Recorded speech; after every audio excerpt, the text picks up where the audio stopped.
What is good? I hope you are feeling well today.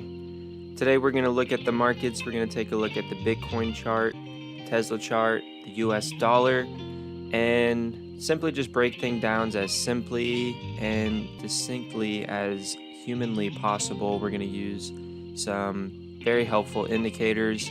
Check out the levels, check out some areas to be very aware of in case we get a breakdown or we get a break up. I know the market is in a very interesting phase to start off the new year. Stocks, the tech stocks are elevated. The sentiment is really bad. Altcoins are absolutely destroyed. And we're just in an interesting place. We're really experiencing a lot of uncertainty. So in order to counter that, we will ground ourselves in historical data and just get technical. Starting with the Bitcoin chart, I got it pulled up here on the weekly. The way I have it drawn is this bullish pennant, this consolidation pattern as we attempt to form yet another reaccumulation range. And clearly we've had lots of reaccumulation opportunities, this being more so that upsloping parabola. We are essentially just doing our absolute best here to hold, especially right now. I know yesterday we had CPI news and Jerome Powell come out and say little to nothing, sending the price up and down in the same 2-hour span. Regardless of any of that noise, we just simply need by the end of the week to hold the bottom of this pennant, this structure. This green box is representing scary downside wicks, capitulation, sentiment extremely awful, forcing people to sell their positions.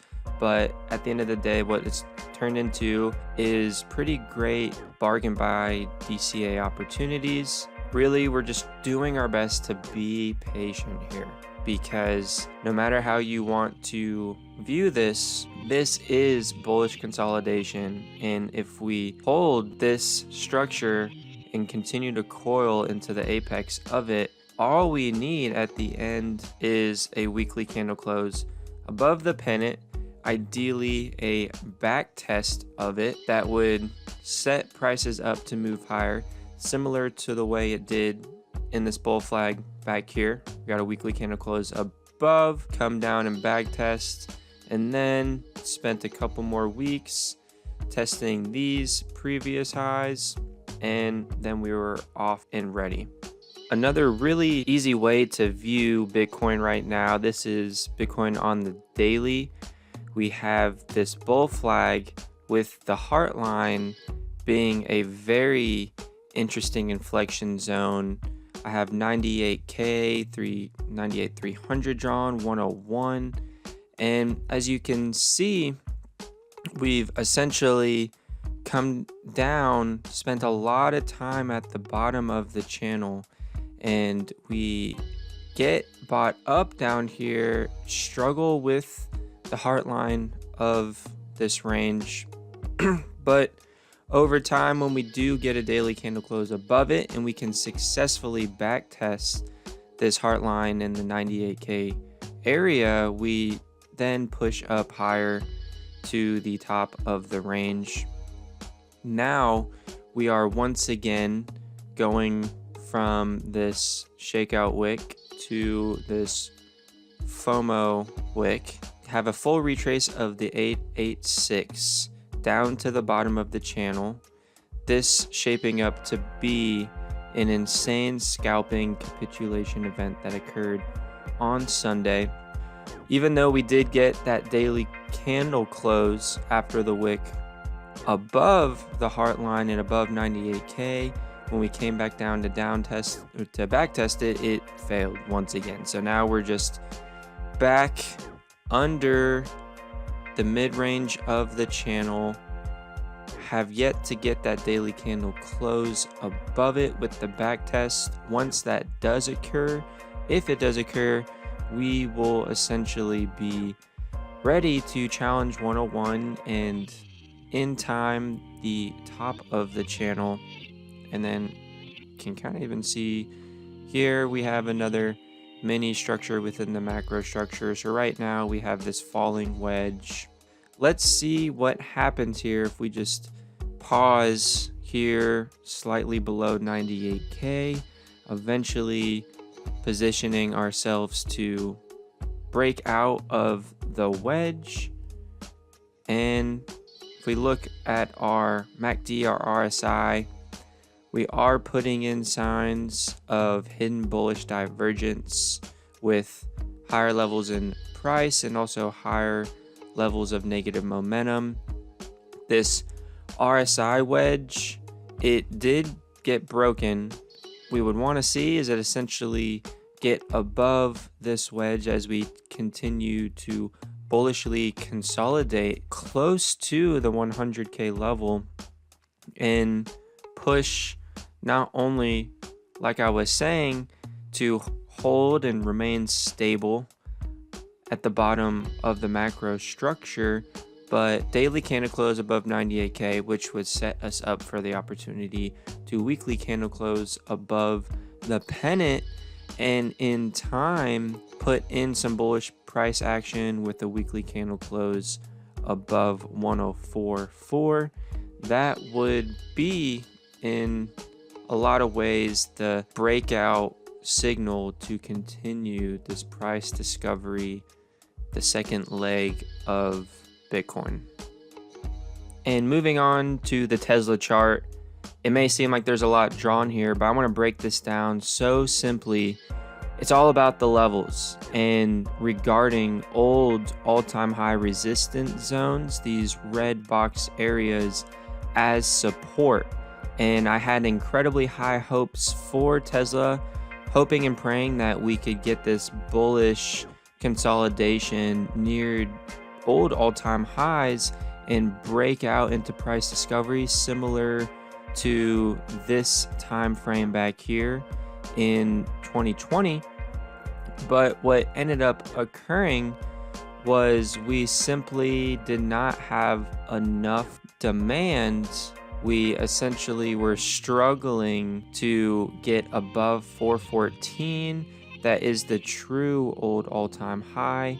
And once we regarded it as resistance twice, faking out above it, and then this bearish daily candle was kind of what signaled to the market we do not have enough demand up here. We're coming down, forcing the gap down.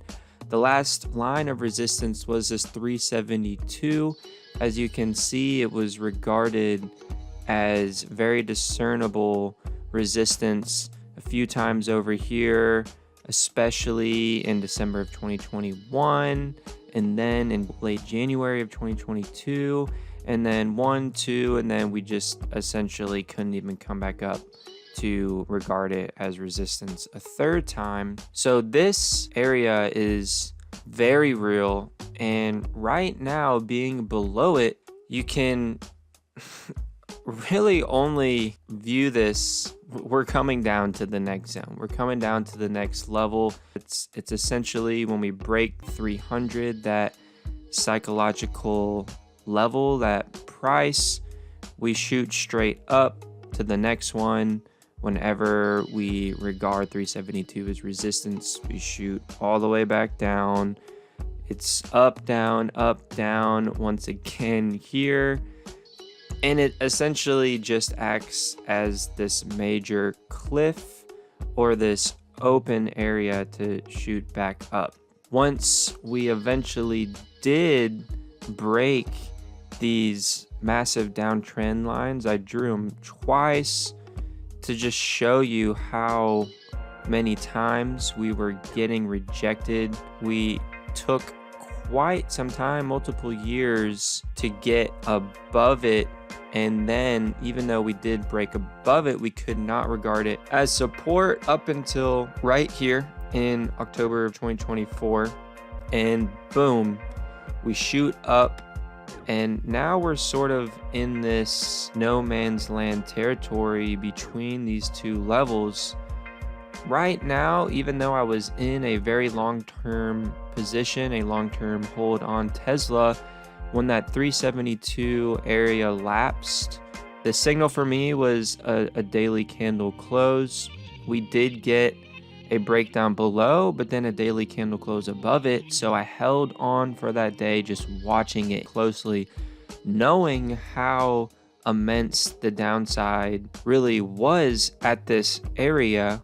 Just from 372 alone, it could be as much as 15, kind of filling the gap, 12, 13%, down to 300, around 19, 20%, down going potentially even to the bottom of the next major support resistance line at 256. But really more importantly, getting that breakout back test of the long-standing downtrend line. Just so much downside potential for me. Even though I didn't want to do it, I had to cut the position as soon as I watched it on the 4-hour.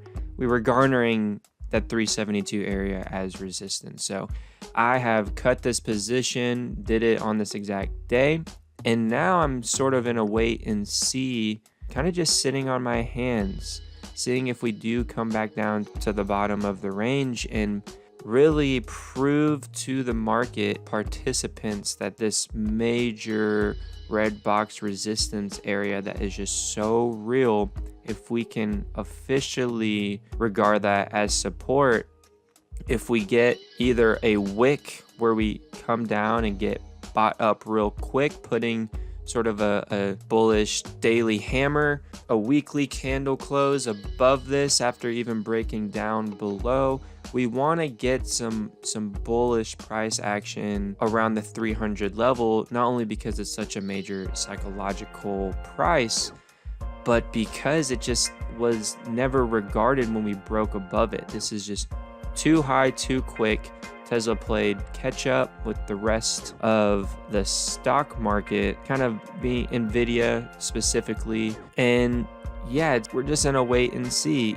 Even if we do something like this, where we sort of come up and once again regard 372 as resistance, I could see us coming all the way back down, spending time, and then pushing up higher. For me, I'm happy to sit out. If we do get back above 372, happy to buy back in.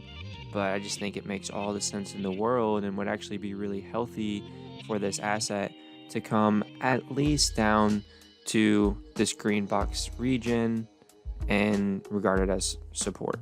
The final chart I want to cover today is going to be the US dollar index. What I'm mostly looking at here is for this uptrending channel, specifically this heart line right now, which we are regarding as resistance, and this 108 level. If we reject here, the downside, this purple box region, which acted as resistance here in 1999, acted as resistance in January 2017, and it's just, in my opinion, a very important level to watch. Right now we are getting this rejection, and I think it would make a ton of sense for the US dollar to come down lower with scope for downside all the way to the bottom of the channel, all the way down to 100, even though we do have these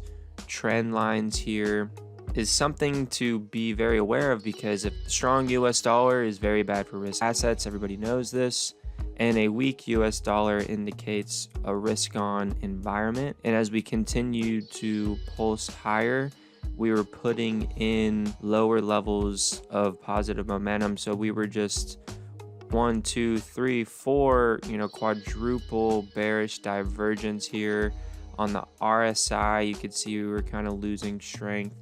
And now we're getting to that point where on the RSI, we are at 40 on the daily, and we're getting close to this bearish control zone. I would love to see it come all the way down into that oversold territory and just struggle to get above 50 or 40 really. Something really important to keep your eye on is this 108 level, because when we break below it, and regard it as resistance, it's easy to see that 105 area is the short or midterm downside possibility. So in review, we want to see this weekly candle close above the pennant.